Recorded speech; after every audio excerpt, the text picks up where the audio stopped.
noite a todos. Agradecer ao IDP por essa oportunidade da gente ter esse palco para discutir esse tema que é tão atual, tão instigante, né? Falar sobre regulação e esse processo, essa ferramenta, esse processo da análise de impacto regulatório.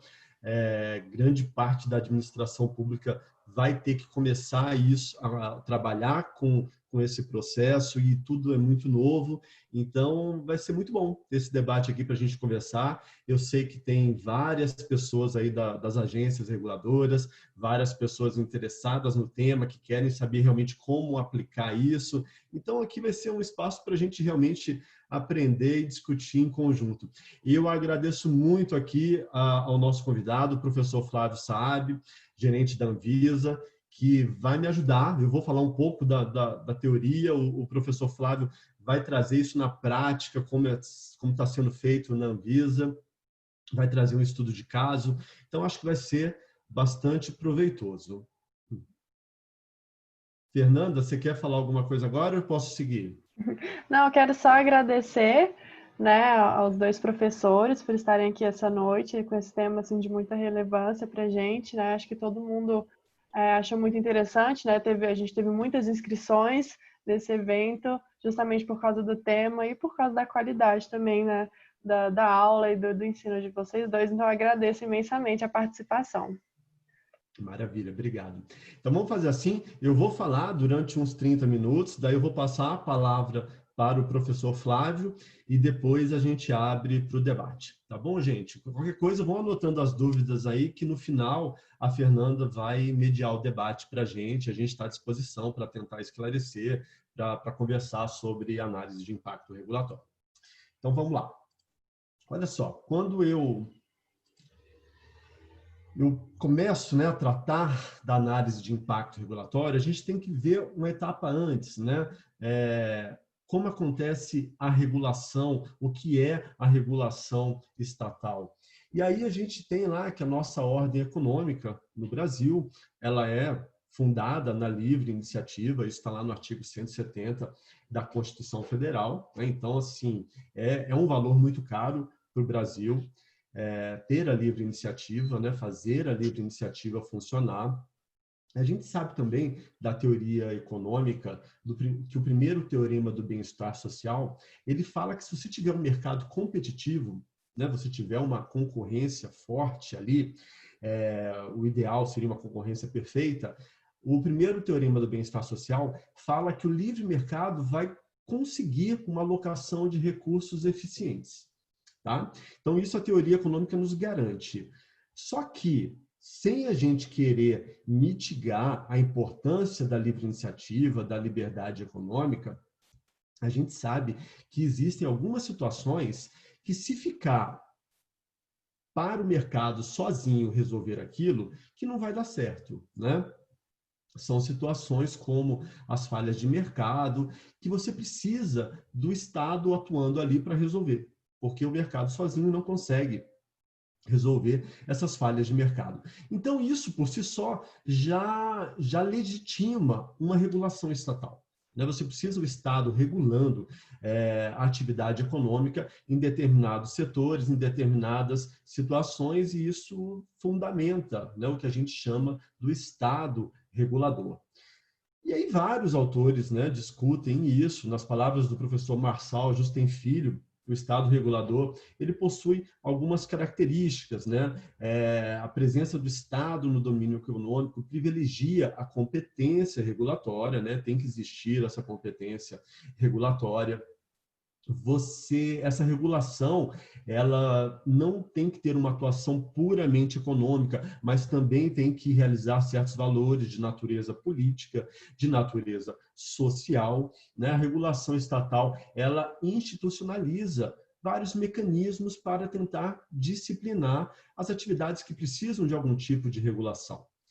Ainda, o professor Aragão, ele define a regulação como várias medidas legislativas, administrativas, abstratas, concretas, de maneira que o Estado vai atuar na liberdade, na livre iniciativa, né? E de alguma maneira ele vai induzir, ele pode determinar, ele vai controlar, ele vai atuar sobre o comportamento dos agentes, né? A guiar para um aumento do bem-estar social. Sempre a atuação do Estado tem que se pensar como se fosse orientada para a gente ter uma maximização do bem-estar social. Para o Estado conseguir isso daí, existem alguns instrumentos regulatórios, né, que ele pode dispor para fazer essa regulação estatal. Então, você tem aqui a possibilidade dele atuar nas tarifas dos serviços públicos, nas quantidades que são ofertadas, né, de determinados bens. Ele pode colocar restrições à entrada ou à saída de determinadas mercadorias. Ele pode estabelecer padrões de desempenho. Então, existem vários instrumentos regulatórios aí que o Estado pode pegar para fazer funcionar essa regulação estatal, tá? E os objetivos da regulação, né? Principal, aumentar o bem-estar social, mas aqui a gente pode até citar isso mais detalhadamente, está lá com o professor Jean Biagi, da professora Cláudia Allen. O objetivo da regulação é o quê? O bem-estar do consumidor, eu melhorar a eficiência alocativa, eu universalizar os serviços públicos com uma qualidade minimamente satisfatória, né? Eu promover interconexão entre diferentes provedores, eu ter segurança e a proteção ambiental. Então, são alguns objetivos que a regulação deve seguir.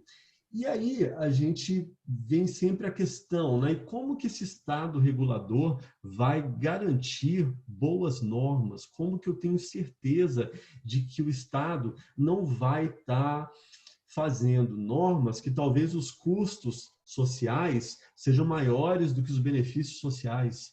Como que eu vou ter certeza que, numa linguagem popular, que eu não estou dando um tiro que vai sair pela culatra? Né? Porque eu tenho certeza que todos aqui presentes têm exemplos de leis, de normas, que o objetivo era, de alguma maneira, melhorar a vida do cidadão, mas que por conta daquela norma, daquela regulação, você tem um efeito contrário. Então, como que eu vou garantir isso, que a norma, a regulação que eu estou propondo é a mais adequada para a situação, é a que vai me gerar mais benefícios, que vai me conseguir menos efeitos colaterais? É tudo isso que eu tenho que levar em consideração. E a maneira de eu conseguir isso é por meio de uma avaliação ex ante, né? Uma avaliação ex ante é aquela avaliação que eu faço antes da norma entrar em vigência, antes dela estar valendo para todos os agentes da sociedade. No caso da regulação estatal, a gente tem vários tipos, né, de avaliações ex ante, né? Lá se você pensar em termos de elaboração de lei, você pode falar da avaliação de impacto legislativo, mas aqui o nosso foco é na regulação. E a avaliação ex ante que a gente utiliza na regulação, voltada para a regulação, é o que a gente chama de análise de impacto regulatório, né? A nossa famosa AIR. A base disso, da análise de impacto regulatório, vem em grande parte da OCDE. Né? Você ter uma boa regulação é uma das bandeiras da OCDE, isso é muito caro para a OCDE, né? E a grande literatura que a gente tem sobre análise de impacto regulatório é o que vem da OCDE, dos países da OCDE. E isso para o Brasil hoje é muito importante, né? Até porque o Brasil pleiteia entrar na OCDE. Então, você atender aos requisitos de uma boa regulamentação são fundamentais para que a gente tenha esse acesso à OCDE, que o país consiga entrar na OCDE. Então, eu tenho aqui, né, que isso veio lá da OCDE, o Brasil já vem trabalhando com isso, as agências reguladoras já utilizam análise de impacto regulatório. Em 2017, olhem aqui a capa desse guia, a Casa Civil, junto com o IPEA, publicou esse guia aqui de orientações para você elaborar uma análise de impacto regulatório, né? Já é uma tentativa de se uniformizar, de se criar a cultura da avaliação ex ante na elaboração da regulação estatal. E isso vem ganhando muita força, especialmente no ano passado. Por quê? a gente passou a ter a análise de impacto regulatório como uma norma, passou a ter isso obrigatório, né? Houve a publicação de 2 leis no ano passado e que essas 2 leis dispõem como a análise de impacto regulatório como uma obrigação para a administração pública federal. A OCDE, ela deixa bem claro que possui diversas maneiras, né, da análise de impacto regulatório ser implementada no país. E aqui no Brasil, ela já vinha sendo aplicada pelas agências. Você teve em 2017 o lançamento desse guia, mas não havia ainda uma obrigação legal de se fazer isso, né? Não tinha um status de lei. E agora, em 2019, primeiro houve a Lei 3.848, de junho de 2019. No caso dessa lei, a análise de impacto regulatório era obrigatória só para as agências reguladoras, tá? Mas, logo depois, houve a Lei 3.874, a famosa Lei da Declaração de Direitos da Liberdade Econômica, e nessa lei, a análise de impacto regulatório passa a ser obrigatória para toda a administração pública federal. Isso é uma mudança de paradigma enorme, enorme, porque você tem áreas que tradicionalmente não se preocupavam com isso, né? Não se preocupavam tanto como dos possíveis efeitos de uma regulamentação, de uma norma.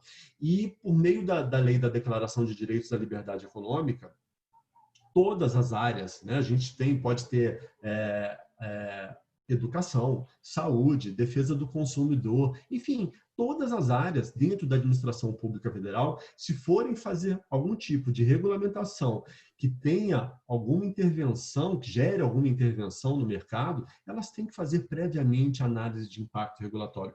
Claro que isso ainda vai ser regulamentado, né?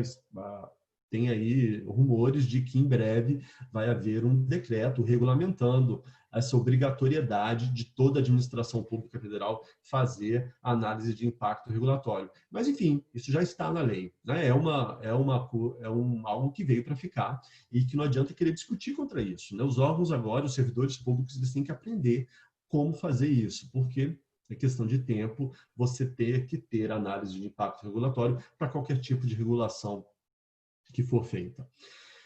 Se a gente seguir ainda, né, na nossa principal referência bibliográfica para análise de impacto regulatório, a gente ir lá para os relatórios da OCDE, a gente tem esse documento aqui, Regulatory Policy in Perspective, que ele define como que é a metodologia, né? Ele ensina a fazer a análise de impacto regulatório, e aí ele vai explicando alguns conceitos que são muito fundamentais para a gente trabalhar com análise de impacto regulatório. Ele começa oferecendo alguns tipos de metodologias quantitativas para a gente aferir, né, benefícios e custos durante a análise de impacto regulatório. E as 3 principais metodologias quantitativas para a gente fazer isso é o quê? Análise de menor custo, ou custo-minimização, eu vou comentar sobre cada uma delas, análise de custo-efetividade e análise de custo-benefício. Já vou falar um pouquinho sobre cada uma delas. Só queria chamar atenção para um ponto, né, porque às vezes as pessoas se assustam quando vê metodologia quantitativa. E se perguntam, poxa, mas e se eu não tiver dados, né? Se eu não tiver números sobre aquele tema que eu estou querendo regular? E aí a gente pode também defender, o ideal é que eu tenha metodologias quantitativas, mas se não tiver como, né? Se não houver dados disponíveis para aquela questão, eu posso pensar também em metodologias qualitativas, tá? É importante dizer isso porque às vezes a pessoa fala assim, eu não vou fazer uma análise de impacto regulatório ou um outro tipo de avaliação ex ante, avaliação de impacto legislativo, porque eu não tenho dados quantitativos. Não, eu posso trabalhar qualitativamente também. Tá? Por meio de uma avaliação qualitativa, eu consigo estudar incentivos que aquela legislação vai criar quando ela entrar em vigência. Né? Eu consigo perceber os tipos de comportamentos que as pessoas vão ser levadas a praticar em decorrência daquela norma, em decorrência das obrigações que estão na norma ou na regulação, tá bom? Mas então vamos lá, né? Seguindo aqui as metodologias quantitativas, então a primeira delas é essa análise de menor custo ou custo minimização.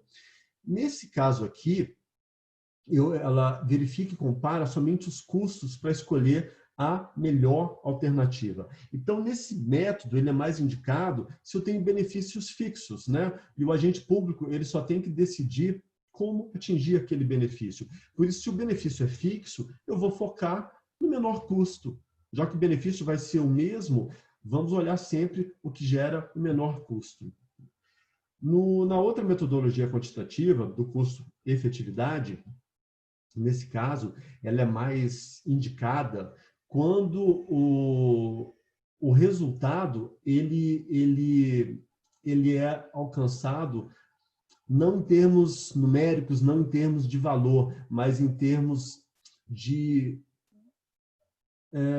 enfim, o resultado que eu estou querendo atingir. Isso fica claro aqui, né, no programa de criação de emprego.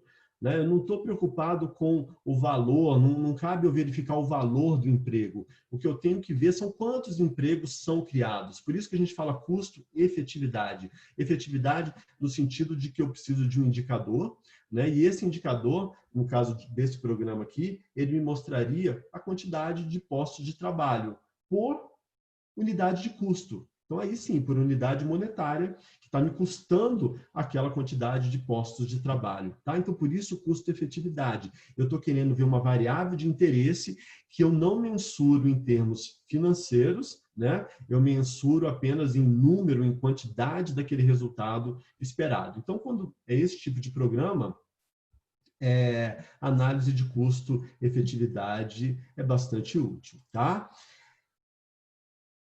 Então, aqui, né, outra indicação para essa metodologia é justamente isso, quando é inviável de eu quantificar aquele resultado em dinheiro. E isso se aplica muito quando eu estou trabalhando com vidas, né? Porque como que eu quantifico o valor de uma vida?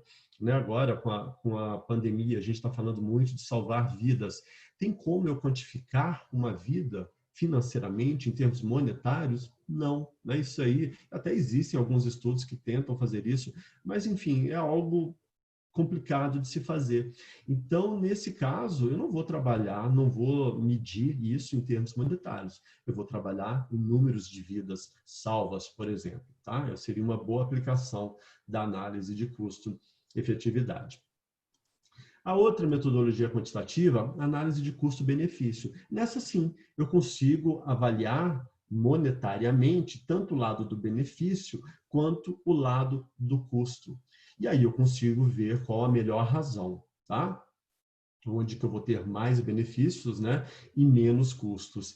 E um tópico importante na análise de custo-benefício, que muita gente se esquece, é que ela é neutra em relação à distribuição. Ou seja, a análise de custo-benefício, ela não mede para quem o benefício está sendo direcionado. Então, às vezes, a gente pode ter um projeto muito bom, uma análise de custo-benefício excelente, tá? Mas que o recurso está sendo direcionado para a parcela 1% mais rica da sociedade. Então, notem que a análise de custo-benefício vai me mostrar que aquele projeto é muito bom, mas ele não me fala, não me dá nenhuma pista para quem está indo o recurso. E aí, num país, né, como o Brasil, onde você tem uma distribuição de renda muito ruim, a gente precisa sempre de um tipo de análise complementar à análise de custo-benefício. Complementar no sentido de que eu preciso saber para onde os recursos estão sendo direcionados.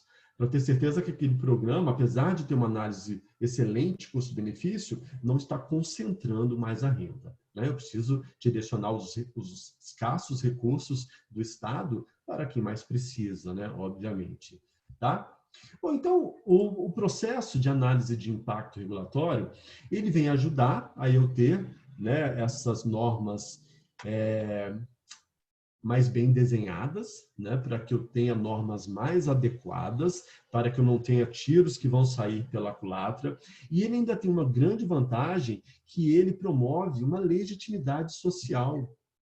Né? O professor Flávio vai comentar isso Mas o processo de análise de impacto regulatório, uma das fases dele é você ouvir a sociedade, né? Você colocar a potencial regulação em consulta pública. Então, a análise de impacto regulatório, seja por essa fase de consulta pública, seja pela transparência que é gerada na elaboração daquela norma, é um processo que garante muito mais legitimidade social, né? Que aumenta a credibilidade e a efetividade das políticas públicas, das regulações que estão sendo feitas.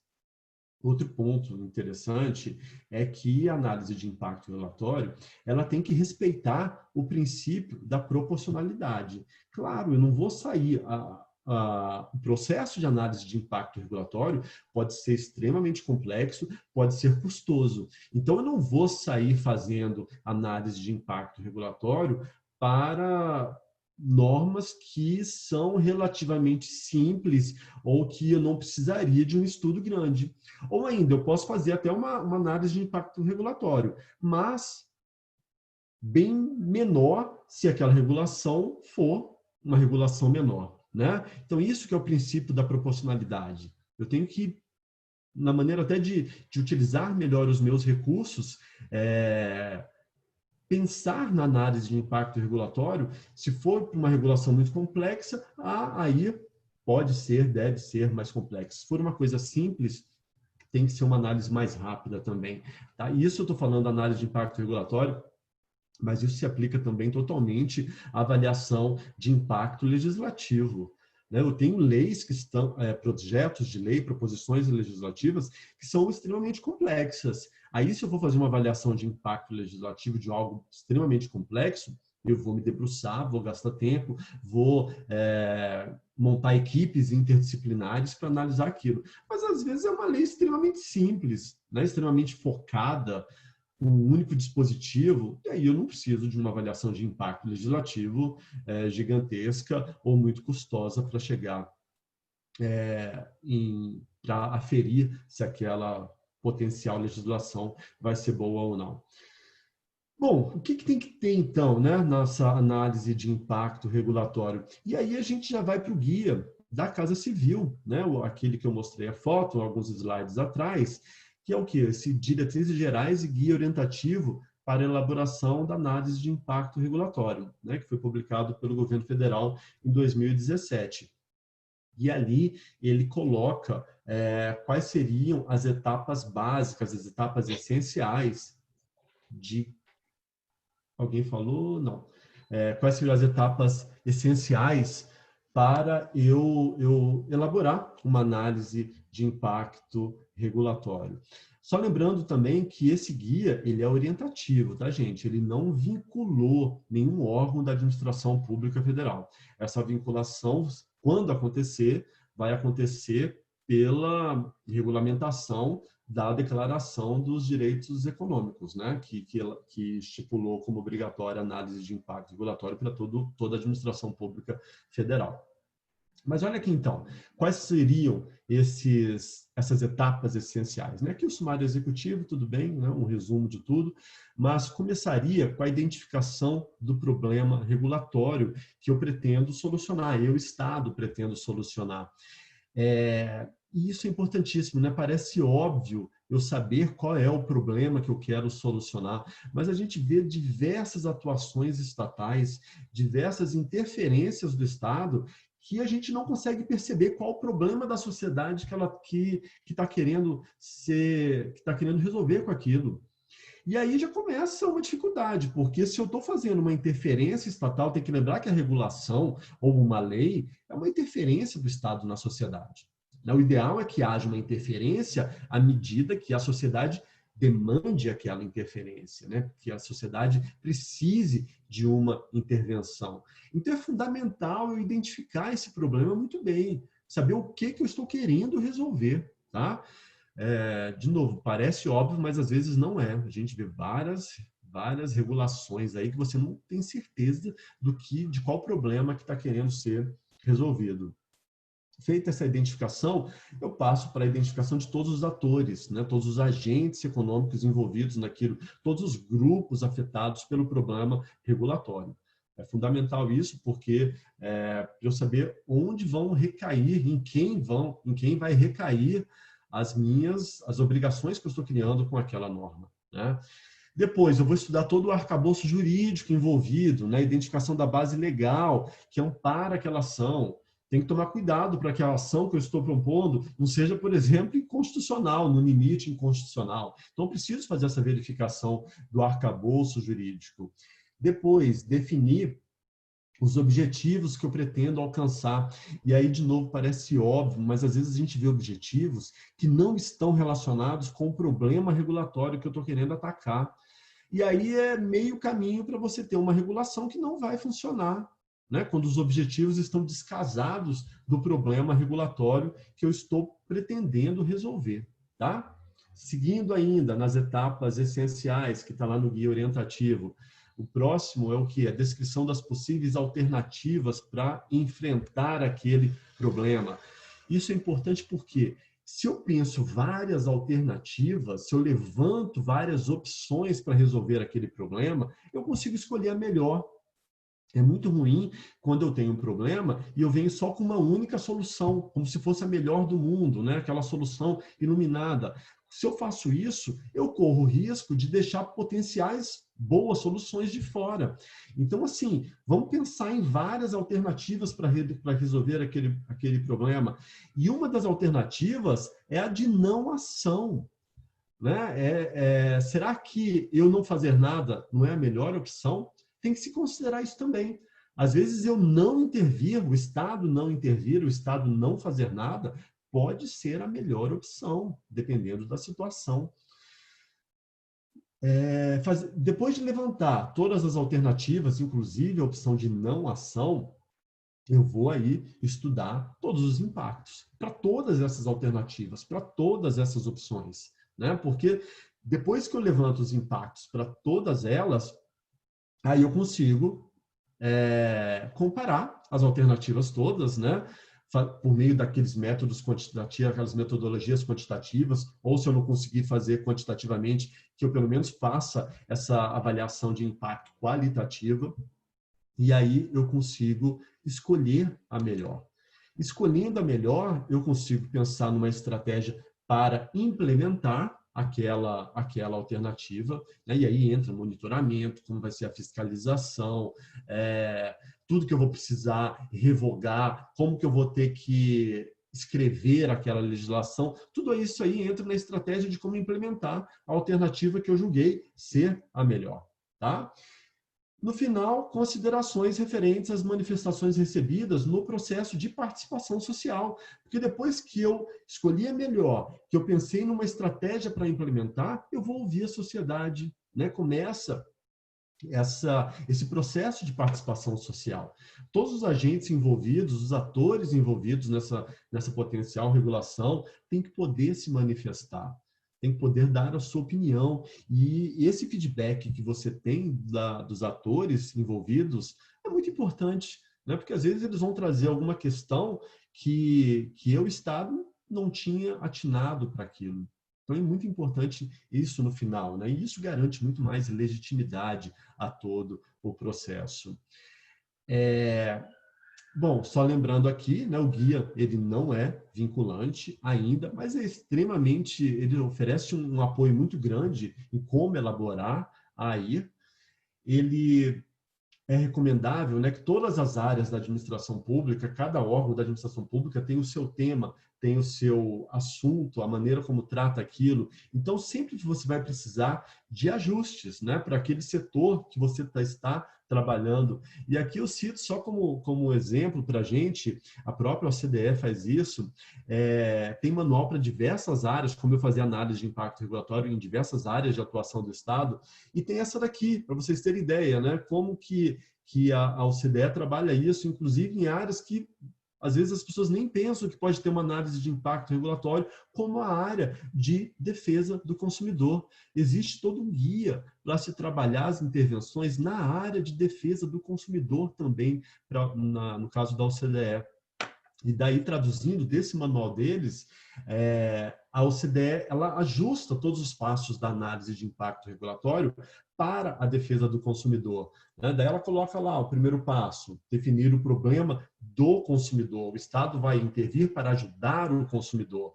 O passo 2, mensurar o prejuízo que o consumidor está tendo, né, por conta daquele problema. Passo 3, determinar se eu preciso de uma intervenção, né, se deve ser feita a intervenção, qual vai ser o objetivo da intervenção e as soluções possíveis. Passo 4. Passo 5, avaliar as opções para escolher uma solução e aí monitorar e avaliar a solução escolhida. Vocês percebem que aqui, né, está consolidado de uma maneira diferente, mas são os passos que estão no guia orientativo daqui do nosso governo federal. O que é bacana nesse documento da OCDE é que todos os passos são trabalhados já pensando na defesa do consumidor. E isso vai ser um trabalho que a administração pública federal vai ter que fazer aqui no Brasil, né? Por conta da obrigatoriedade de você ter uma análise de impacto regulatório para todas as áreas, você vai ter que ver todos os ministérios fazendo esses ajustes, pensando em como elaborar análise de impacto regulatório nas suas respectivas áreas. Esse processo vai acontecer esse ano, acho que no máximo ano que vem. Então, gente, a análise de impacto regulatório, ela traz à tona, né, toda essa importante avaliação que eu preciso ter antes de lançar uma intervenção estatal. No final das contas, fazendo isso, eu vou melhorar muito a eficiência econômica e eu vou reduzir desperdício de recursos públicos. Temos que lembrar que o Estado possui recursos públicos escassos. Então, quando eu falo, né, nós, o Estado, servidores públicos, agentes públicos, a prestar muita atenção em como nós estamos gastando, como nós estamos empregando os escassos recursos públicos que nós temos. Bom, tudo que eu falei aqui, não inventei nada disso, tá? Tem toda uma bibliografia aqui sobre isso, está aqui para vocês pesquisarem, olharem se tiverem interesse. E agora, dando sequência, passo a palavra para o professor Flávio Saab, que vai trazer toda essa experiência bem aplicada de como elaborar a análise de impacto regulatório. Professor Flávio, o púlpito é seu. Obrigado, professor Fernando Meneguin. Muita responsabilidade falar depois do professor Meneguin. Até aproveito para fazer um relato, viu, professor Fernando, que quando eu tive meu primeiro contato com análise de impacto, isso já tem uns 10 anos, mais ou menos, eu me lembro que meu primeiro movimento para compreender o tema foi procurar quem no Brasil estava escrevendo sobre esse tema. E na época eu já encontrei artigos do professor Fernando Meneguin sobre avaliação de política, sobre análise de impacto regulatório, e desde então venho norteando os meus estudos, né, tanto uma perspectiva acadêmica quanto prática, muito pelos materiais que o professor Fernando disponibiliza. E agora tenho aí a honra de tanto compartilhar artigos, né, que a gente escreveu, inclusive está citado nesse slide que está sendo visualizado. A gente escreveu um artigo junto sobre a temática e agora agradeço demais a chance de poder participar desse evento e dessa aula, ainda que curta, ao lado dele. Para mim é uma grande honra. Deixa eu encerrar a apresentação. Professor Fernando, acho que como é que eu tomo conta dos slides a partir de agora? Se não, porque acho que eu que estou como host.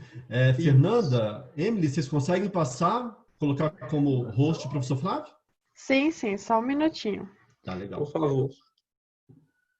E esse tema, né, professor Fernando, como o senhor falou no começo da aula, assim, acho que a sociedade tem cada vez mais exigido a política pública baseada em evidência, né? E a análise de impacto regulatório nada mais é do que uma maneira concreta de trazer racionalidade e evidência para a construção de política. Então, a escolha desse tema é muito oportuna e agradeço novamente a chance de trazer a experiência da Anvisa, que é uma agência, não é porque eu sou de lá não, mas ela tem notório reconhecimento de avanços nessa área e eu agradeço demais. Então, é isso que eu pretendo fazer aqui hoje, fazer uma apresentação. Estão conseguindo ver? Ok?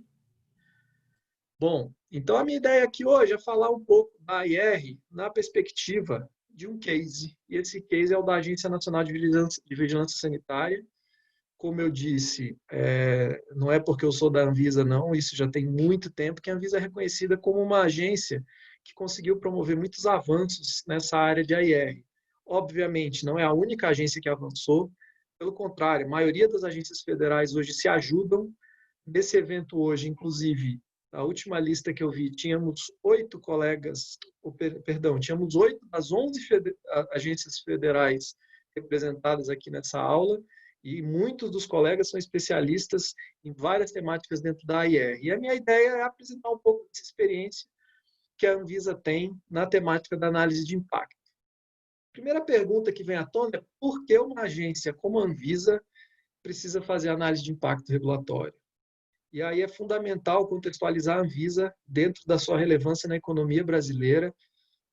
Um estudo do IBGE, ele indicou que a Anvisa regula setores econômicos que representam 22,7% da economia do Brasil. 22,7% do PIB brasileiro representam os setores regulados pela Anvisa.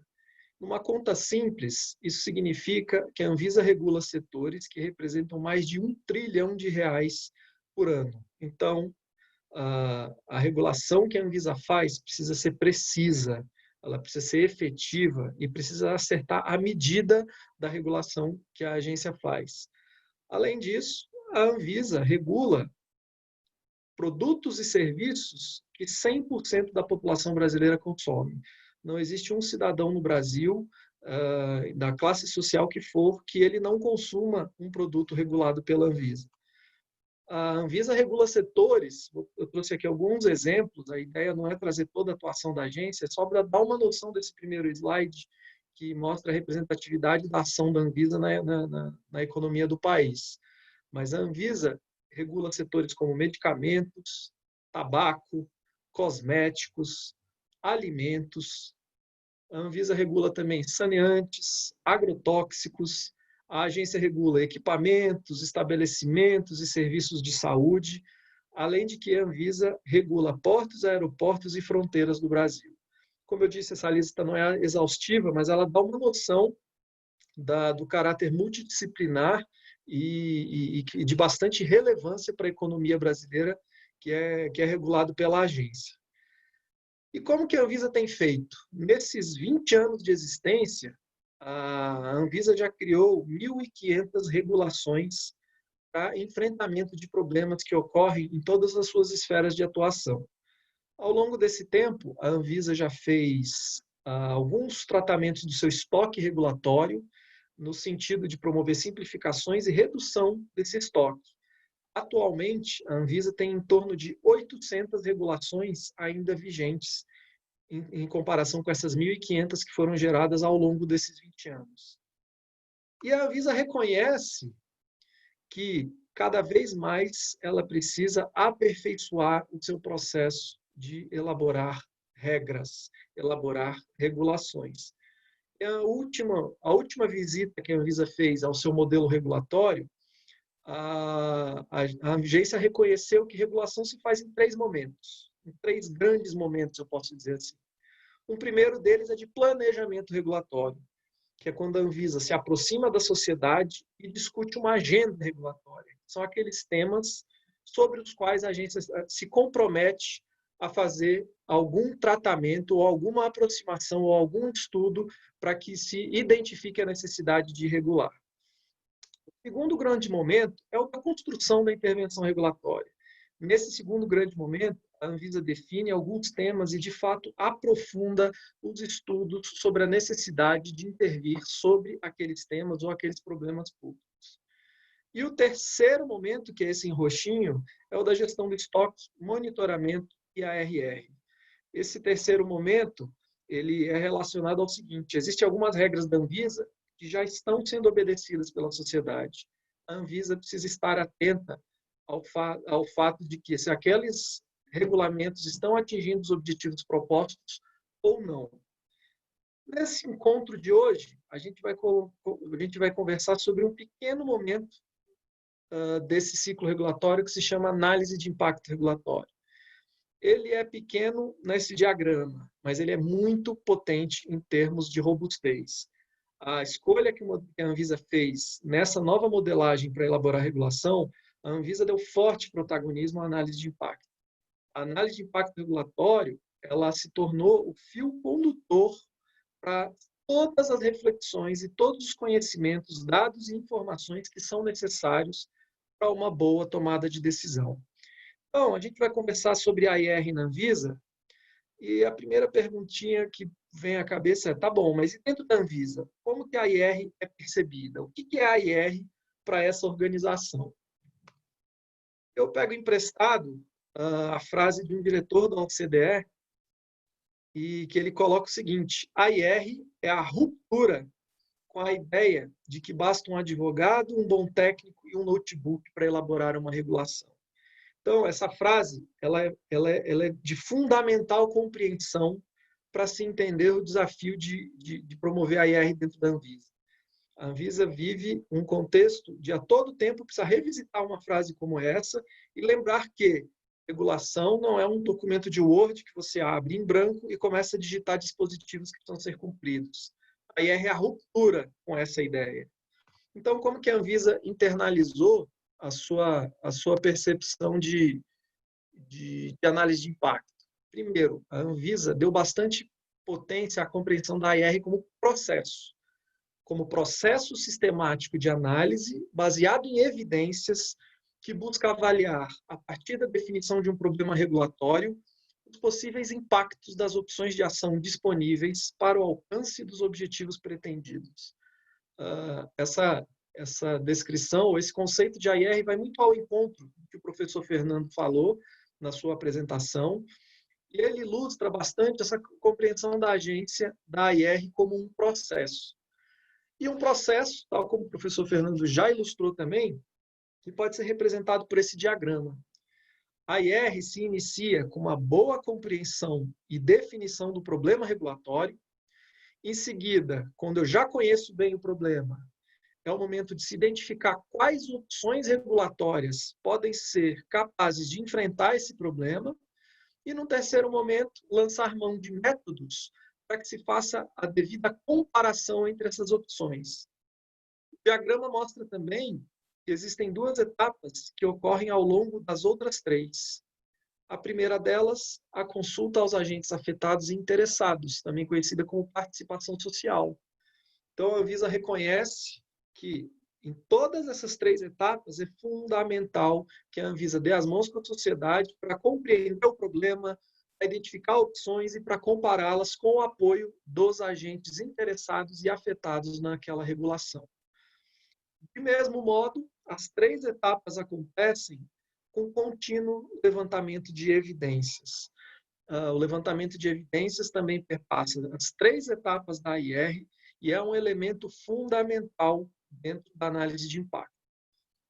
Bom, ali foi um diagrama que apresentou a IR de uma maneira bastante simplificada, em três etapas. Mas, entrando já numa perspectiva bastante pragmática da IR, quando nós estudamos na literatura e na prática mundial de AIR, a gente foi entendendo e desenhamos o ponta a ponta desse processo. E a gente descobriu que a AIR, de uma maneira simplificada, se faz em três etapas, mas de uma maneira mais pragmática, são necessárias algumas etapas a mais. A jornada da regulação, que está aí apresentada, foi construída por nós num conceito bem aproximado do conceito da gamificação, né, como se fosse um tabuleiro de um jogo, para representar exatamente esse conjunto de reflexões e conhecimentos que precisam ser gerados antes de se fazer uma regulação. Então, a gamificação, ou o tabuleiro gamificado da jornada, ele mostra, por exemplo, aqui o primeiro ciclo regulatório, a primeira etapa do ciclo regulatório, que é aquele em amarelinho que eu mostrei anteriormente, que é o da agenda. Tudo começa com a agência refletindo e dialogando com a sociedade para a construção da agenda regulatória. Alguns temas da agenda regulatória passam, de fato, a ser tratados pela agência. E aí inicia-se a análise de impacto regulatório. A etapa de pré-AIR é aquela em que a gente faz como que a gente chama de kick-off do projeto. É quando a equipe envolvida na elaboração da AIR compartilha informações, combina prazos, define cronogramas e dá o pontapé inicial para o início dos trabalhos de realização da AIR. Então, inicialmente, identificamos o problema regulatório, compreendendo bem o problema, as suas causas e as consequências, nós passamos para a etapa seguinte, onde são definidos tanto os objetivos regulatórios, quanto os resultados esperados e os agentes afetados. Se eu já tenho problema e objetivos, a gente já consegue passar para a fase de identificar soluções e opções regulatórias. Na medida em que temos as opções, já é possível definir algumas bases de comparação por meio de vantagens e desvantagens de cada uma delas. E, no fim, de fato, comparar essas opções e já selecionar aquela indicada como a melhor política regulatória para enfrentamento de um determinado problema. E a jornada da regulação, ela nessa etapa, ela ilustra bem aquela frase que eu usei do diretor da OCDE. O que o diretor da OCDE fala, que a IRE é justamente a ruptura com a ideia de que já se parte de uma agenda regulatória para a elaboração de um instrumento. Justamente o que não se deve fazer é essa passagem direta entre a intenção de regular e a elaboração do instrumento. A IR é a ruptura disso, na medida em que se reconhece que existe uma série de reflexões e conhecimentos e dados que precisam ser feitos até o momento da construção do instrumento. Assim que se constrói o instrumento, encerra-se essa discussão em termos de AIR, passa-se a um processo de tomada de decisão e, em roxo, está de novo representada a terceira etapa do processo de regulação, que é a do monitoramento e gestão do estoque, que eu expliquei anteriormente. Então, a jornada da regulação, ela dá já um passo no sentido de dar concretude às etapas necessárias para, do ponto de vista pragmático, se elaborar a IR. E a Anvisa fez isso, construiu uma jornada tal como essa, desenhou ponta a ponta do processo, incluindo ferramentas e instrumentos a serem usados dentro de cada uma dessas etapas. E isso, obviamente, indica que a análise de impacto regulatório não é um questionário, não é um formulário, não é algum instrumento burocrático que um indivíduo senta, preenche e instrui no processo. Não, a IR é um grande estudo, um estudo robusto, e tal como falou o professor Fernando Meneguin, é um estudo que precisa ser proporcional ao tamanho do problema. De tal modo que, algumas vezes, a Anvisa precisa reconhecer que ela não vai fazer a IR. Então, a jornada da regulação que eu apresentei no slide anterior é um caminho de análise de impacto regulatório que, algumas vezes, não será conduzido. E o que a Anvisa fez? A Anvisa reconheceu quais são os gatilhos que estão permitidos por meio do seu normativo interno para serem usados para que a IR não precise ser realizada. O primeiro desses gatilhos é a urgência e gravidade. O melhor exemplo impossível a gente vive nesse momento. A Anvisa, ela é um órgão central nesse momento de combate ao Covid, e a Anvisa tem feito normativos para enfrentamento da pandemia com extrema urgência e gravidade. E com isso tem gerado o seguinte: processos regulatórios sem análise de impacto regulatório, porque não dá tempo de fazer o levantamento de dados, não dá tempo de fazer o levantamento de informações e de promover todas as reflexões. O que a Anvisa faz? Ela dispensa a IR por urgência e gravidade, e ela joga bastante foco no monitoramento dos resultados. Aquela medida que eu fiz com dispensa de AIR, eu ofereço cuidados dobrados para avaliar se ela está atingindo os objetivos pretendidos. A outra hipótese de dispensa de AIR é a simplificação administrativa.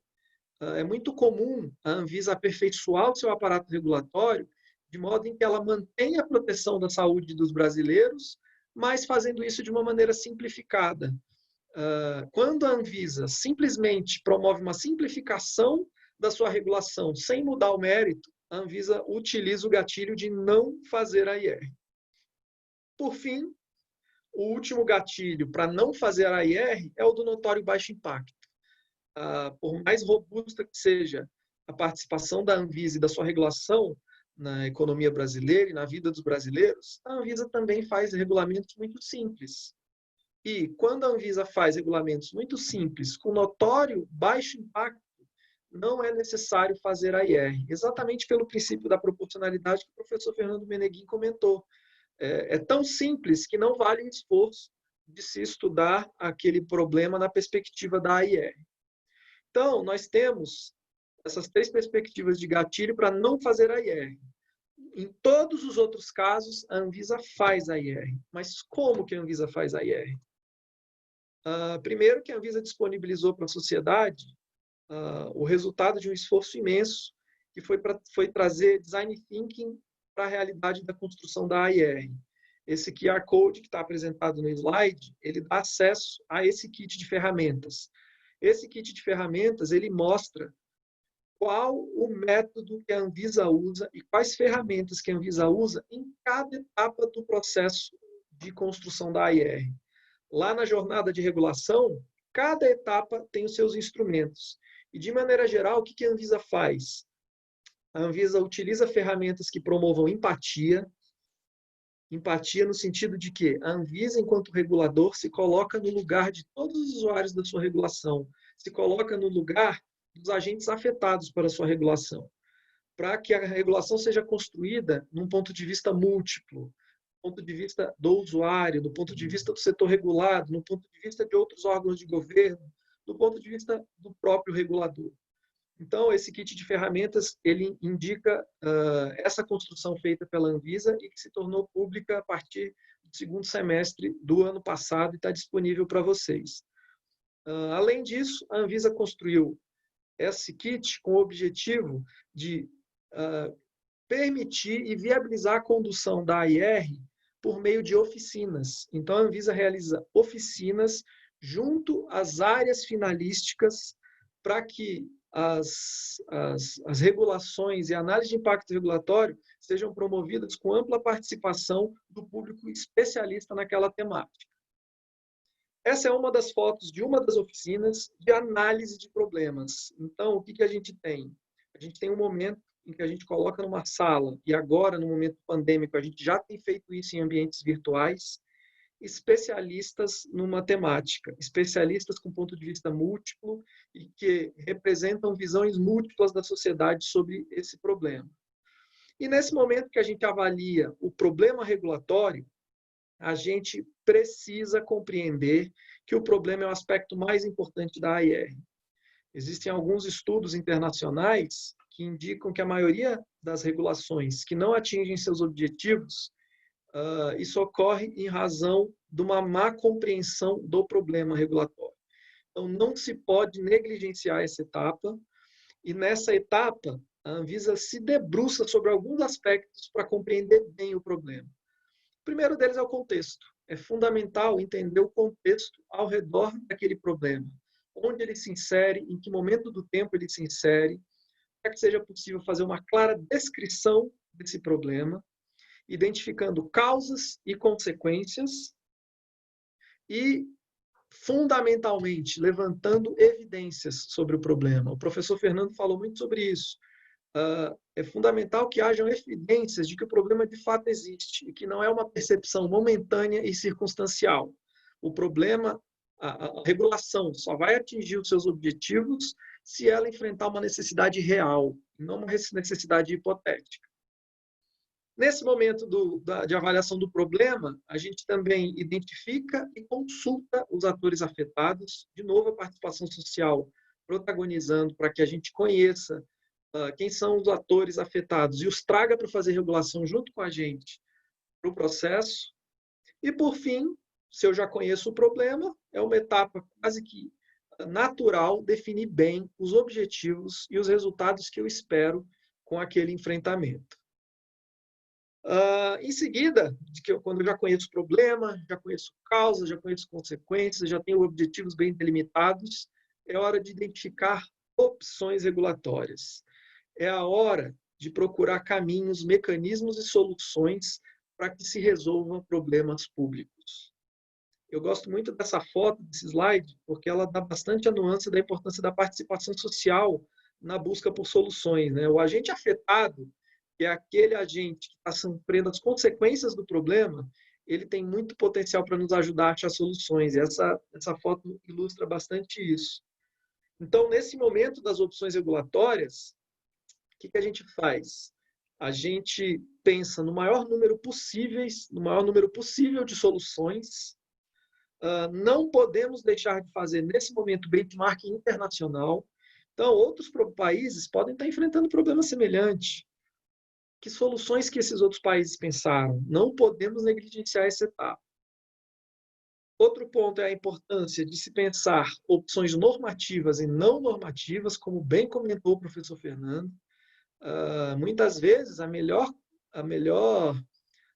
caminho para enfrentamento do problema é não fazer nada. Outras vezes, o melhor caminho é uma medida meramente não normativa, que não envolva sanções, não envolva fiscalização. Os agentes vão mudar o seu comportamento com pequenos incentivos. Além disso, novamente, as evidências são fundamentais para se buscar opções regulatórias que resolvam o problema. Quando eu tenho um número grande de opções regulatórias, eu preciso avaliar a viabilidade de cada uma delas. Existem algumas ideias que são muito boas, mas são inviáveis, e você já consegue descartar as opções inviáveis imediatamente, de maneira justificada, na elaboração da AIR. Novamente, consulta-se os agentes, porque eles podem ter ideias muito boas para que se construa opções regulatórias.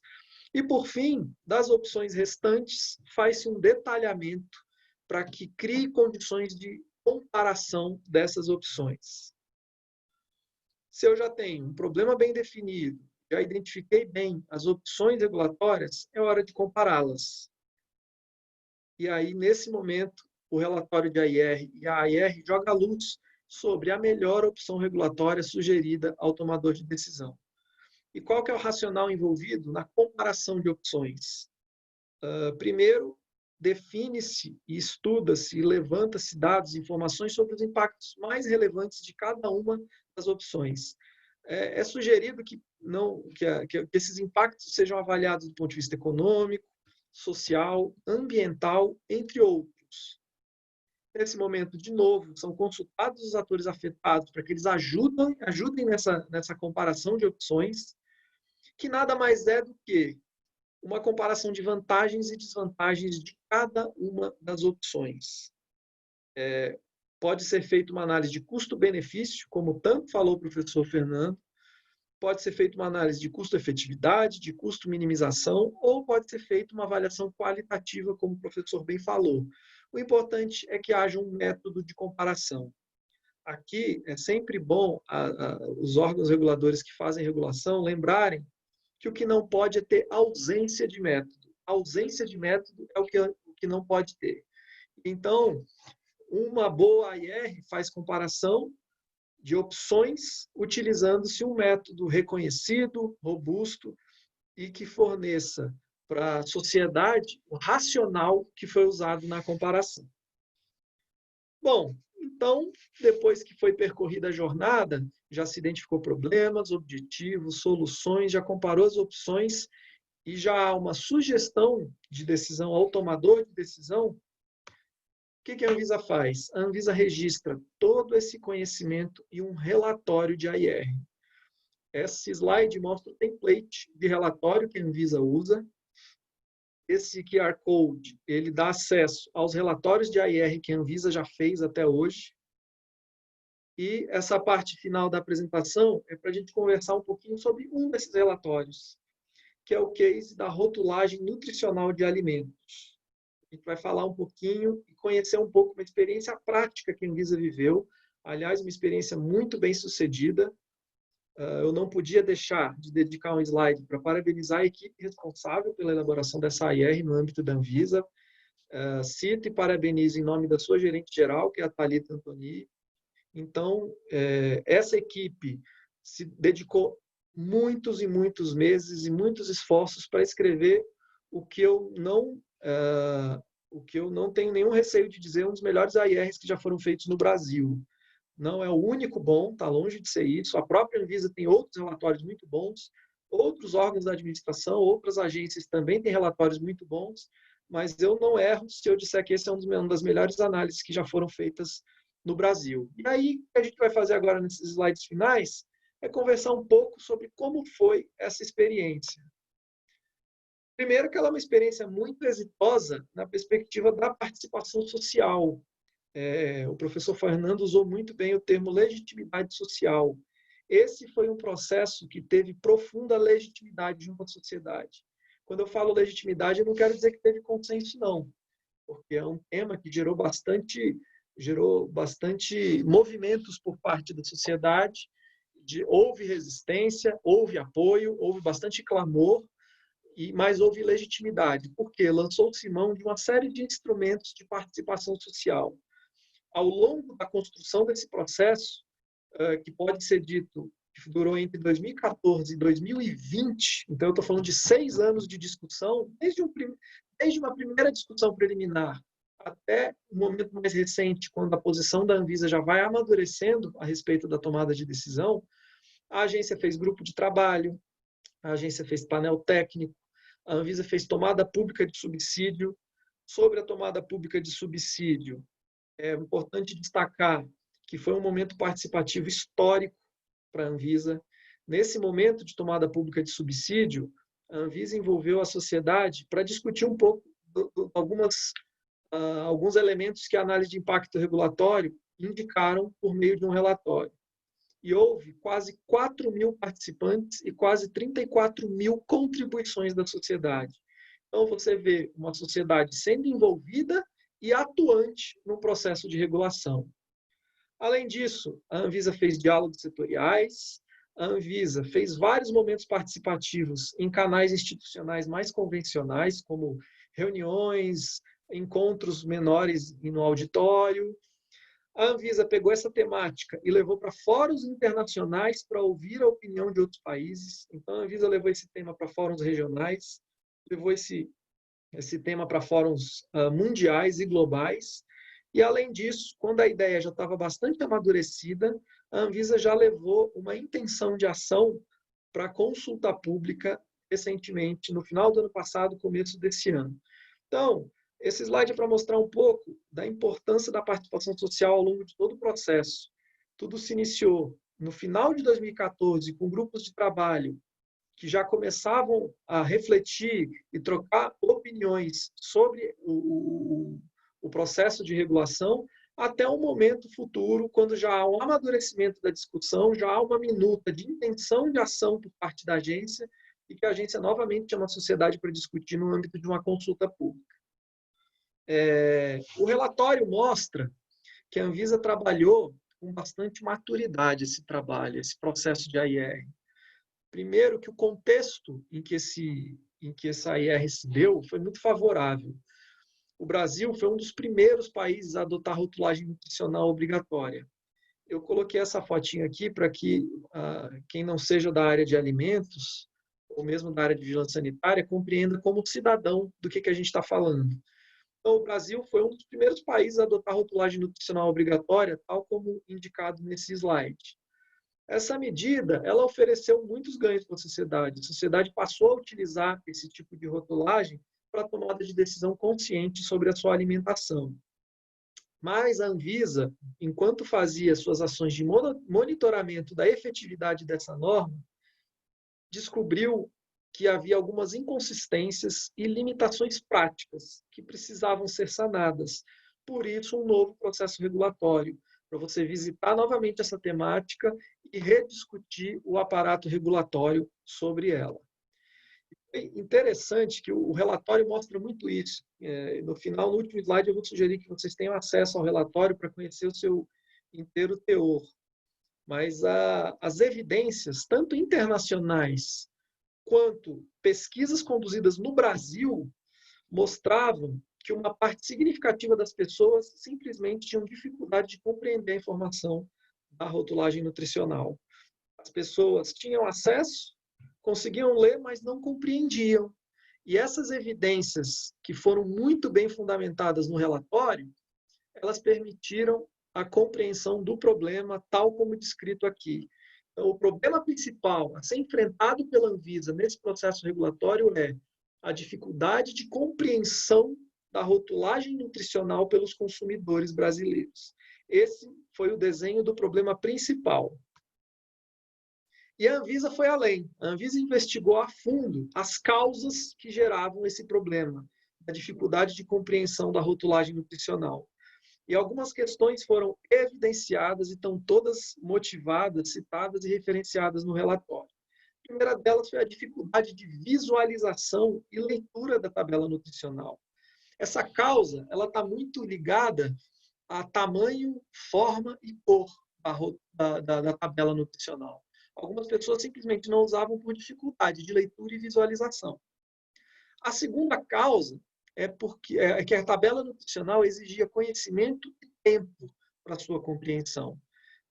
Essa causa está muito relacionada ao fato de que a tabela nutricional tem termos técnicos científicos que não são de fácil compreensão por todos e que as pessoas não têm tempo para procurar entender aqueles termos ali usados. Então, essa é uma outra causa do problema principal. A terceira causa é a dificuldade de comparação do valor nutricional dos alimentos.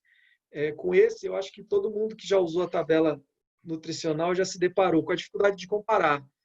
Muitas vezes você pega um refrigerante ou um suco, quando você olha a tabela nutricional, você não consegue identificar de uma maneira comparativa e tão clara quais são os elementos que fazem que a escolha consciente indique o consumo de uma coisa ou de outra. Então, isso foi identificado por evidências científicas, inclusive.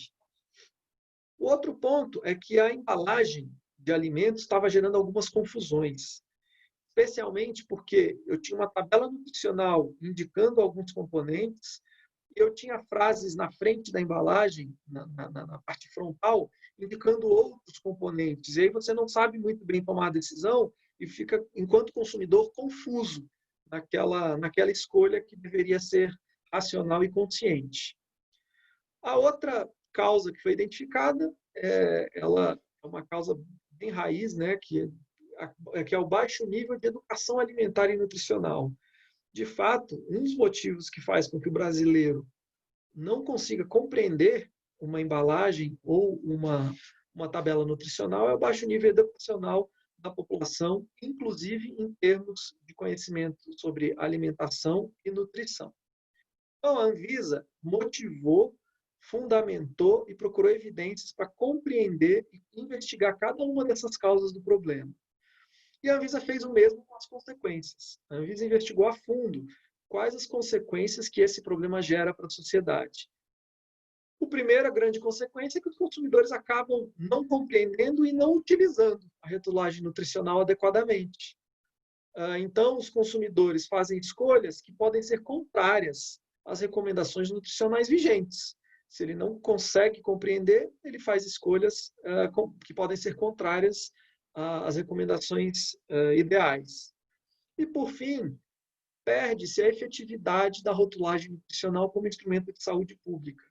E o relatório deixa isso muito claro. Uma série de doenças crônicas o conhecimento sobre elas foi avançando de tal modo que descobriu-se que a alimentação saudável e a alimentação não saudável estão estritamente relacionadas à incidência ou não dessas doenças. Então, perde-se a rotulagem como instrumento de saúde pública como consequência. Então, o relatório indica, de uma maneira bastante minuciosa, eu diria, os diagramas de problema, em que eles detalham as causas e a consequência desse problema, que é a dificuldade de compreensão da rotulagem nutricional pelos consumidores brasileiros. Então, a área de alimentos fez uma profunda investigação dessas causas e consequências, porque a compreensão profunda de causas, consequências e do problema delineiam a determinação dos objetivos. Então, olha o objetivo geral que foi escrito pela área de alimentos. O objetivo geral de uma regulação nessa área é o quê? Facilitar a compreensão da rotulagem nutricional pelos consumidores brasileiros. Nada mais do que isso. O objetivo geral nada mais é do que o enfrentamento do problema. Se eu tinha um problema que era a dificuldade de compreensão da rotulagem, eu passo a delinear uma política ou uma ação para facilitar a compreensão da rotulagem nutricional. E como foram definidos os objetivos específicos para se alcançar essa questão? O primeiro objetivo específico é aperfeiçoar a visibilidade e legibilidade das informações nutricionais. Então, A ação objetiva, melhorar a visibilidade e legibilidade dessas informações na embalagem. O segundo objetivo específico, reduzir as situações que geram confusão ao consumidor quanto à qualidade nutricional do alimento. Então, o papel da Anvisa se torna disciplinar as informações constantes na embalagem, de modo que essas embalagens melhorem as condições de tomada de decisão e não gerem confusão. O terceiro objetivo específico, facilitar a comparação nutricional entre alimentos. Então, é um papel da agência promover um ambiente em que você tenha 2, 3 opções de escolha de alimentos e que as informações nutricionais facilitem a comparação para que você tome a decisão. O quarto objetivo específico é aprimorar a precisão dos valores nutricionais declarados. Quando uma embalagem tem uma tabela nutricional, a indicação daqueles valores precisa ser precisa e a agência tem o dever de oferecer precisão nas informações ali declaradas. E, além disso, ampliar a abrangência das informações. Quanto mais elementos nutricionais indicativos de qualidade daquele regulamento puderem constar, melhor, mais informações o consumidor terá.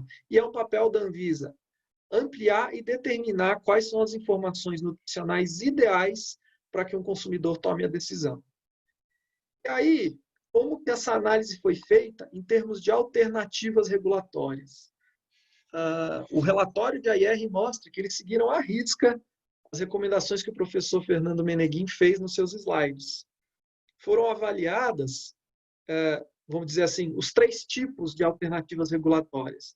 Primeiro, foi avaliado o que aconteceria se nada fosse feito. Em segundo, foi avaliado o que aconteceria se uma medida não normativa fosse adotada, e, no caso, essa medida não normativa foi representada por ações de educação e orientação de consumidores, e também foram avaliadas opções normativas para aperfeiçoamento da rotulagem nutricional. Nesse ponto, eu queria chamar bastante atenção sobre o cuidado que a área teve de levantar alternativas a partir de evidências. A gente, tendo acesso a experiências internacionais, a gente vê que estudos internacionais e AIRs feitas em outros países, às vezes são bastante frágeis nesse aspecto. As alternativas regulatórias não estão devidamente comprovadas. De onde elas vieram? De onde essas escolhas vieram? Nesse relatório, a área foi muito feliz e indicou como as alternativas foram levantadas. Primeiro, a partir de propostas vindas da sociedade. Segundo, a partir de uma profunda revisão das experiências regulatórias de outros países. E, em terceiro, a partir de estudos científicos que comparavam efeitos de diferentes modelos de rotulagem sobre os cidadãos em outros países especificamente, mas também no Brasil. Então, as alternativas regulatórias, elas emanaram de evidências e não de intenções prévias ou algo assim. Sobre o status quo, que é a alternativa não fazer nada, o relatório discorre ao longo de algumas páginas a motivação e as evidências que levam a Anvisa a compreender que não fazer nada não é uma alternativa viável. Primeiro, porque se nada for feito, aquelas consequências que eu conversei com vocês, que eu comentei com vocês anteriormente, aquelas consequências ficam mantidas. E a efetividade da rotulagem nutricional continua em xeque. Então, a Anvisa motivou, deu transparência e referenciou a sua decisão de que não fazer nada não é uma das alternativas viáveis para enfrentamento do problema. Além disso, a Anvisa avaliou profundamente como que ações de educação e orientação podem ajudar no enfrentamento desse problema, que é a ação não normativa. E a Anvisa reconhece que é uma alternativa viável e indispensável para enfrentar essa carência de educação alimentar e nutricional da população brasileira. Mas a Anvisa faz 2 ressalvas. Primeiro, não é uma ação que a Anvisa tem condições de fazer sozinha. Envolve outros órgãos da administração pública, envolve sociedade civil organizada, envolve atores de defesa do consumidor. Então, a Anvisa reconhece que a sua ação sozinha nisso pode não ser tão efetiva. Além disso, a própria Anvisa reconhece no relatório que essas medidas educativas elas são indispensáveis, mas elas não resolvem o problema. elas são complementares, mas não são suficientes. Então, isso está declarado na alternativa regulatória não normativa. E, por fim, quando a Anvisa discute em seu relatório de AIR as opções para enfrentamento e aperfeiçoamento da rotulagem do ponto de vista normativo, um trabalho sensacional é feito. A Anvisa considerou alternativas de ação em 3 aspectos da rotulagem. Quando eu digo 3 aspectos, não são 3 opções, não. Sobre cada um desses aspectos, a Anvisa pensou inúmeras opções.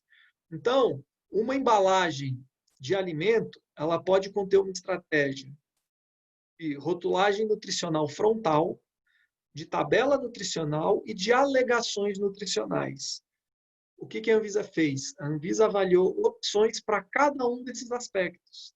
A rotulagem nutricional frontal, por exemplo, ela pode ser interpretativa, pode ser não interpretativa, pode ser híbrida, pode ser colorida, pode ser preto e branco, pode ter designs diferentes.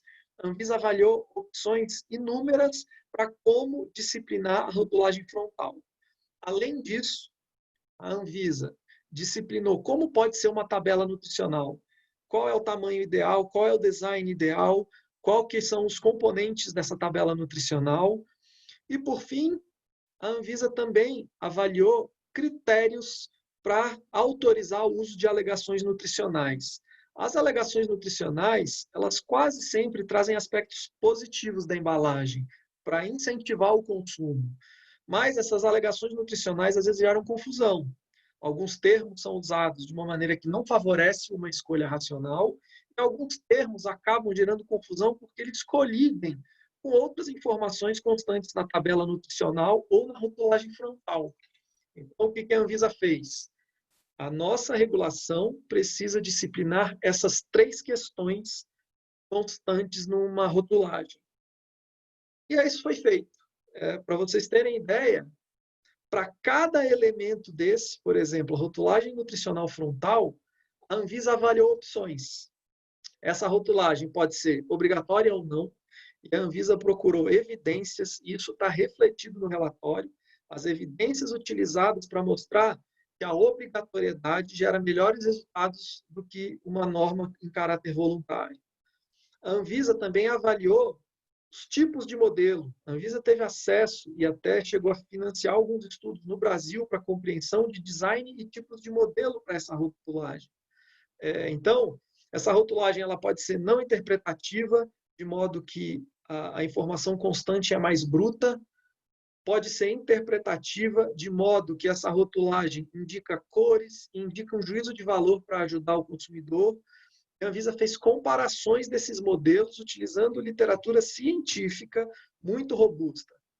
Além disso, a Anvisa estudou quais são as opções de nutrientes a serem declarados nesse tipo de rotulagem, as bases de declaração, ou seja, o ideal é indicar por porção, por 100 miligramas, por 100 mililitros, qual é a base ideal.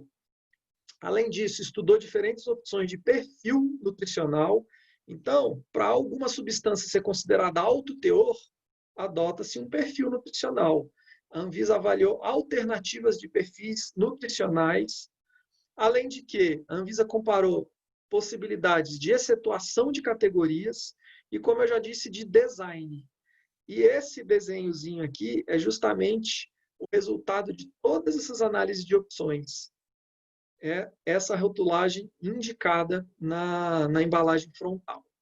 O mesmo foi feito para identificação de possibilidades de ações para determinações e regras para construção da tabela nutricional. Foi avaliada obrigatoriedade ou não, quais nutrientes são ideais, quais as bases de declaração e qual o design ideal.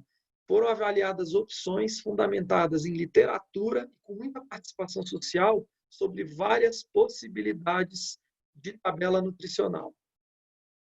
Por fim, as alegações nutricionais também foram avaliadas numa perspectiva de opções. Avaliou-se categorias que poderiam ou não ser excetuadas dessa regra e avaliou-se profundamente os critérios que esse tipo de alegação deve conter para que seja permitida a comercialização no Brasil. E aí o que ficou decidido? no relatório de AIR, a área de alimentos sugere à diretoria colegiada uma série de ações normativas. Eu trouxe aqui 4 principais. A primeira delas é que a melhor opção para essa rotulagem aqui é a adoção de um modelo frontal semi-interpretativo, como esse, no formato de um retângulo com lupa, para informar o alto conteúdo de açúcares adicionados, gorduras saturadas e sódio. Esse aqui é o resultado da AIR. Foram avaliadas opções distintas dessa, e essa foi indicada como a melhor. Do mesmo modo, foi indicado uma tabela nutricional, tal como indicada aqui, onde define-se os açúcares totais e adicionados na tabela nutricional, além de que foram adotados critérios de legibilidade para essa tabela. E esses critérios estão todos explicitados no regulamento. Além disso, para as alegações nutricionais, ficou determinado a proibição das alegações nutricionais relativas aos nutrientes já destacados na rotulagem nutricional frontal.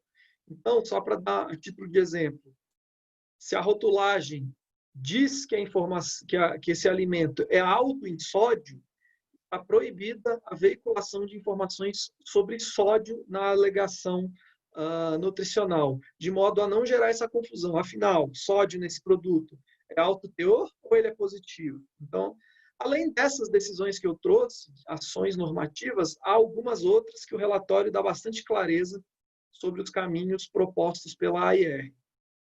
Além disso, o relatório propõe a combinação entre as ações normativas e não normativas. De maneira geral, as ações não normativas estão relacionadas a guias orientativos. A ideia da Anvisa é, além de mudar o aparato normativo, é elaborar guias de orientação para cidadãos e profissionais. Então, eu encerro a apresentação convidando vocês para conhecerem o relatório completo de AIR sobre rotulagem. Ele está disponível no site da Anvisa. A ideia aqui não era promover um debate sobre o mérito da rotulagem nutricional, mas o bom da gente conversar sobre esse tema e apresentar ele de exemplo é porque é um tema que todos nós conhecemos minimamente como consumidores, mas a ideia não era promover um debate sobre o seu mérito, é apresentar um case completo de elaboração de uma AIR com todas as etapas, tal como preceituado pela literatura. Então, eu também apresento uma bibliografia. De maneira geral, são materiais elaborados pela própria Anvisa. Então, a Anvisa tem uma série de documentos sobre análise de impacto. Todos eles estão disponíveis para a sociedade. E quem quiser conhecer um pouco mais da AIR elaborado pela agência, eu sugiro uma visita a esses documentos. Novamente, agradeço muito, viu, professor Fernando, pela oportunidade. Se eu passei do tempo, peço 1000 desculpas, mas é que esse tema empolga mesmo. Obrigado, professor Flávio, muito bom. Bom, acho que quem está nos assistindo, né, percebeu, a gente tinha aqui uma hora e pouco para falar, então foi para cobrir um pouco da teoria da regulação, um pouco da teoria de análise de impacto regulatório. O professor Flávio trouxe muito bem como que isso acontece na prática, numa agência reguladora, e um estudo de caso, né, para a gente ver o início, meio e fim de um processo desses de análise de impacto regulatório. Então, é isso que a gente se propôs para quem quiser estudar mais sobre o assunto, a gente colocou muita literatura aí, e estamos à disposição agora para debater, para responder perguntas, se houver. Fernanda, você faz a mediação? Tudo bom? Faço. Excelente, professores, muito obrigada. Inclusive, já questionaram aqui se os slides vão ser disponibilizados, tá? Sem Elogiaram problemas, a aula sim. E questionaram sobre os slides. Claro. Aí eu aproveito para informar que, além dos slides, né, a gente também está gravando a aula, então ela vai ser disponibilizada no nosso site, para quem tiver interesse em assistir posteriormente ou compartilhar. Agora, a gente tem aqui algumas perguntas. A primeira, por que se usa o termo problema regulatório se o problema pode ser resolvido por alternativas não regulatórias ou mesmo por uma não ação? O termo não acaba induzindo a desconsideração ou pouca valorização de alternativas não regulatórias? Interessante a pergunta. Na verdade, a gente está falando de problema regulatório porque a gente está trabalhando como o Estado regulador, né, Flávio? Mas, assim, a metodologia de análise de impacto regulatório, igual eu falei, é uma avaliação ex ante. Existem outros tipos de avaliação ex ante, e esse problema, ele, no âmbito da regulação, é um problema regulatório, mas o problema, ele abarca qualquer necessidade de intervenção do Estado na sociedade. E com certeza quem estiver elaborando vai levar em consideração alternativas que a Thaís chamou de alternativas não regulatórias. Na verdade, o que a gente tem são atuações bem tradicionais do Estado, né? E acho que ela deve estar mencionando provavelmente algumas ações que tradicionalmente não eram seguidas, mas que hoje já se pensa muito. Exemplo de economia comportamental, né? Hoje se pensa muito em insights comportamentais, mas eu passo para o Flávio para ele complementar. Não, só complementar do ponto de vista da Anvisa mesmo, a pergunta é excelente. Quando a gente faz a identificação de um problema, a gente identifica que ele tem causas, que são causas que podem ser enfrentadas com regulação e causas que são enfrentadas por outro caminho. Então, vou dar um exemplo. A gente pode ter um problema que ele emana de comportamento de agentes. Nesse caso, a regulação é um dos caminhos para enfrentamento. Há outros que o problema não é no campo da regulação, o problema às vezes é no campo da gestão, não é regulando que você resolve aquela causa. Então, quando a gente fala problema regulatório, a gente fala numa perspectiva, como o professor Fernando falou, que é um problema numa perspectiva em que o regulador tem e utiliza os seus instrumentos para enfrentamento. Só um ponto que a gente na Anvisa adota a seguinte terminologia: a ação é regulatória e ela pode ser normativa ou não normativa. Então, uma ação regulatória pode ser não normativa. Na medida em que uma agência cria incentivos, mesmo que esses incentivos não envolvam sanção, não envolvam multa, não envolvam obrigação, isso é uma regulação. Então, só uma interpretação diferente de quem fez a pergunta, mas a pergunta é muito bem feita. Quem perguntou entende do assunto, viu, professor? Só tem especialista aqui. Fernanda, você quer que eu continue ou você vai? Não, eu posso seguir aqui. A próxima também é da Thaís, e ela perguntou como que a Anvisa mensura o notório baixo impacto? Essa pergunta é boa, né? O que é baixo impacto, né? O Flávio vai falar da Anvisa, mas a gente discute muito isso no Congresso Nacional, do que vem a ser baixo impacto, quando se merece uma avaliação mais minuciosa ou não. E, na verdade, para a gente lá não tem um critério objetivo. A gente pensa se em determinado montante de valor, né? Se é uma quantia muito vultosa ou não, ou se promove uma grande mudança na distribuição dos fatores produtivos na economia, né? Se promove uma grande mudança na alocação. São alguns critérios. Mas a gente não tem um valor certinho. Mas vai lá, Flávio, como é que faz isso na Anvisa? É isso aí. O Brasil, não é nem a Anvisa, o Brasil ainda não se atreveu a definir esse limiar. Os Estados Unidos, por exemplo, fizeram isso. Os Estados Unidos determinaram que abaixo de 100 milhões de dólares é considerado impacto não significativo. O Brasil ainda não determinou em valor monetizado o que é notório baixo impacto. Então, respondendo à pergunta, o que na Anvisa é feito? Primeiro, a gente conta muito com controle social. Quando um processo regulatório é enquadrado como notório baixo impacto, quem utiliza esse gatilho da dispensa da AIR faz um parecer, e esse parecer de motivação se torna público no dia seguinte. Então, é uma motivação qualitativa, mas sujeita a controle social. Então, ficaria, num cenário hipotético constrangedor, alguém fazer uma motivação de notório baixo impacto em uma situação de complexidade e de notório alto impacto. Então, enquanto o Brasil não definiu esse limiar, a gente escolheu o caminho da transparência e do controle social para nos ajudar a manter no trilho. A regulação complexa precisa de AIR. A regulação simples não precisa de AIR. Perfeito. A próxima pergunta é sobre... foi um anônimo que mandou. Os grupos de trabalho que são criados em determinada situação. Exemplo, grupo criado para discussão da revisão das normas de bula e rotulagem. para discutir e ajudar na elaboração de uma minuta faz parte da AIR?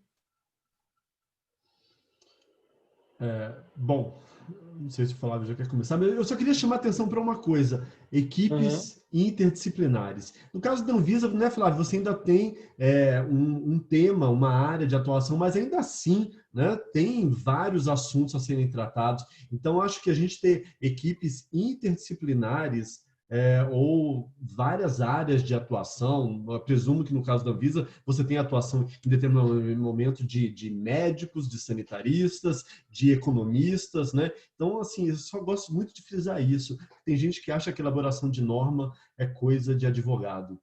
Né, e assim, a gente precisa sempre de equipes interdisciplinares. Mas vai lá, meu amigo. Sem dúvida. Não, a pergunta também é muito boa. Tem um estudo americano que ele se propõe a calcular quanto tempo demora uma AIR. Só que a primeira questão que emana é: quando que você considera que uma AIR está sendo feita? E é uma questão meio sem resposta.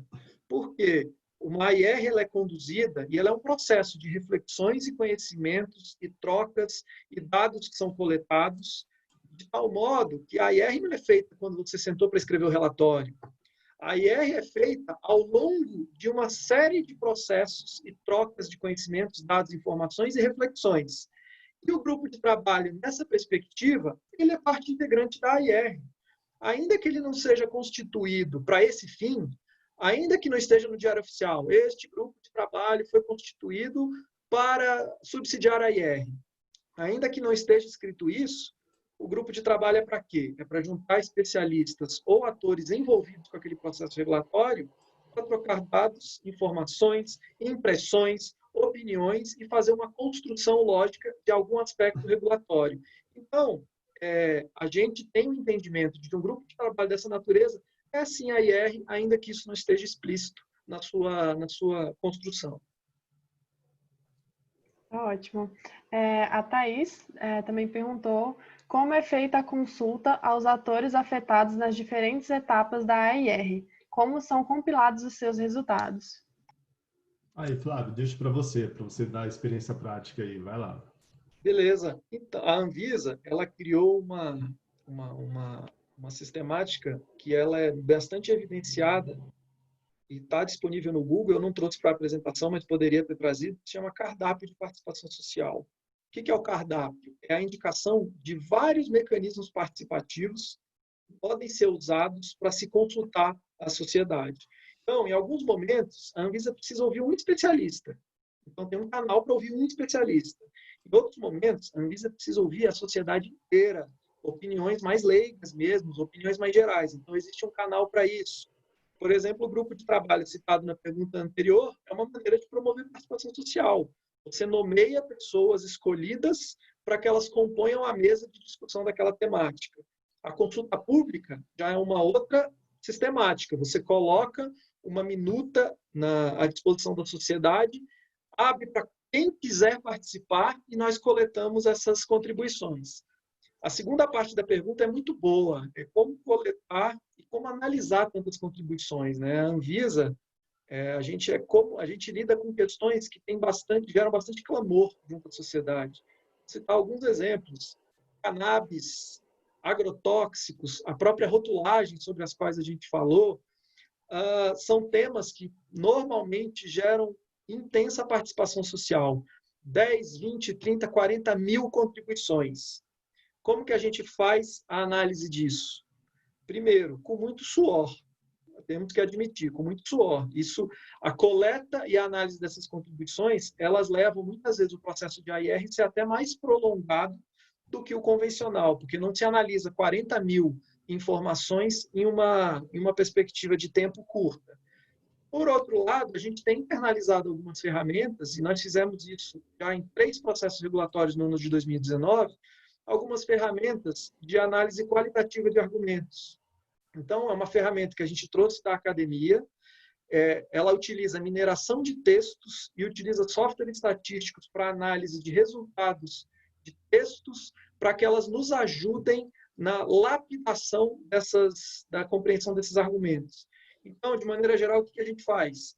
a gente utiliza esse software para eles nos ajudarem na categorização dos argumentos mais utilizados durante a consulta pública, para depois a gente entrar num nível mais individual de avaliação. Lembrando que a lei das agências, ela diz que a análise de contribuições de participação social é obrigatória, mas que ela pode ser feita por categorias e em grupos de contribuições.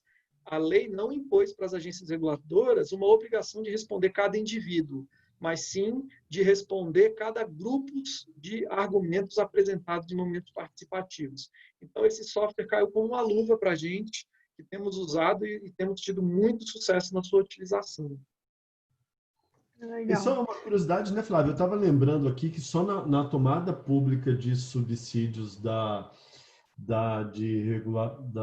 nutricional foram mais de 33 mil, não foram? 33 mil contribuições, né?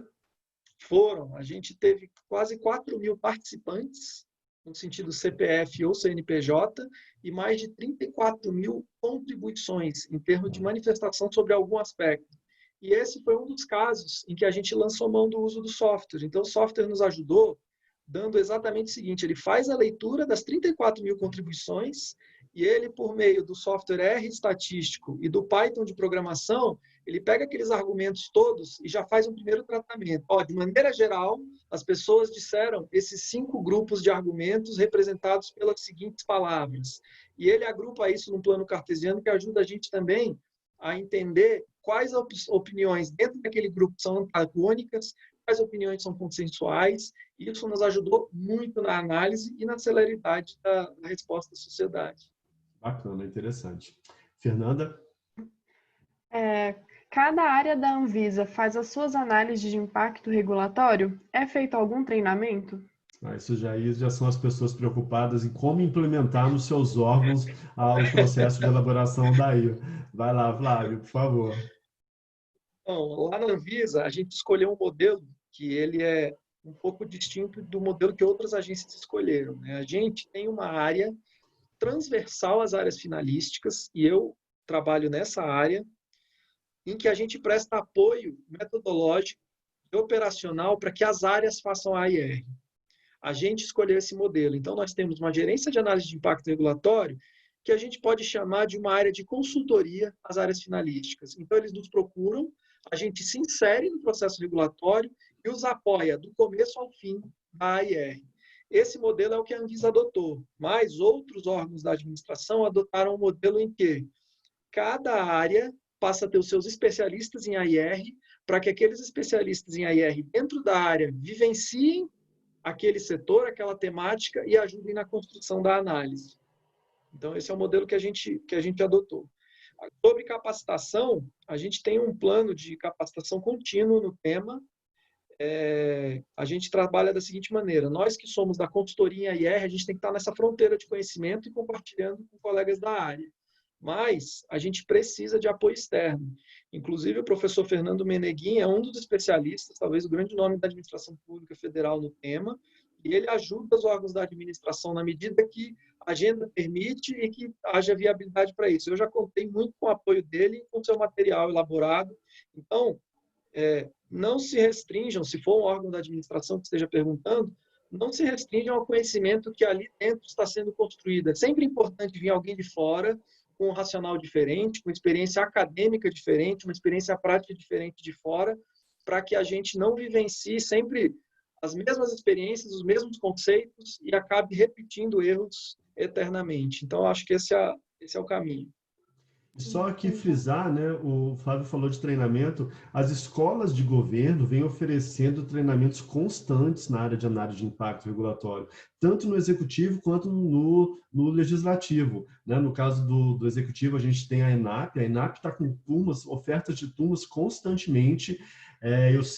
Eu lembro quando ainda a ESAF, a Escola de Administração Fazendária, foi unida à ENAP ano passado, mas eram ofertados cursos mensais e sempre lotados. Nunca a gente conseguia ofertar o número de vagas para atender toda a demanda. Então, assim, né? As escolas de governo vêm oferecendo, no legislativo a mesma coisa, constantemente está havendo esse tipo de treinamento em avaliação ex ante. Então, assim, é um processo, né? Um processo para até mudar a cultura dentro do serviço público. Fernanda? Uhum. O Lenilton perguntou, como está a regulamentação do artigo 5º da Lei de Liberdade Econômica? A gente estava até falando sobre isso. Ninguém aqui tem informação privilegiada não, tá, gente? Tanto eu quanto o Flávio, nós temos amigos no Ministério da Economia, temos amigos na Casa Civil, né? Mas a regulamentação está sendo elaborada, vai ser um decreto do presidente da República, né? O Flávio até me falou que as agências já foram até ouvidas, mas enfim, né? O tempo da edição de um decreto assinado pelo presidente da República, ninguém domina certamente. Não sei se o Flávio quer complementar. Não, meu complemento é só o de que, no caso da Anvisa, por exemplo, nós já temos um normativo próprio que determina o funcionamento da AIR. Então, a diretoria colegiada da agência já determinou o funcionamento da AIR. Então, no nosso caso, ainda que não haja um decreto disciplinando a lei, nós já temos uma lei que disciplina em caráter geral, ainda que sem efeito imediato, mas nós temos a nossa portaria, então a AIR já está disciplinado pela nossa portaria. Assim que houver um decreto, provavelmente a gente vai precisar visitar, né, essa portaria para adequá-la ao novo decreto. Então, no caso da Anvisa, essa espera não gera nenhum tipo de inação. Essa espera, na verdade, mantém a velocidade de cruzeiro que a gente está na elaboração de AIR, aguardando mudanças por meio do decreto.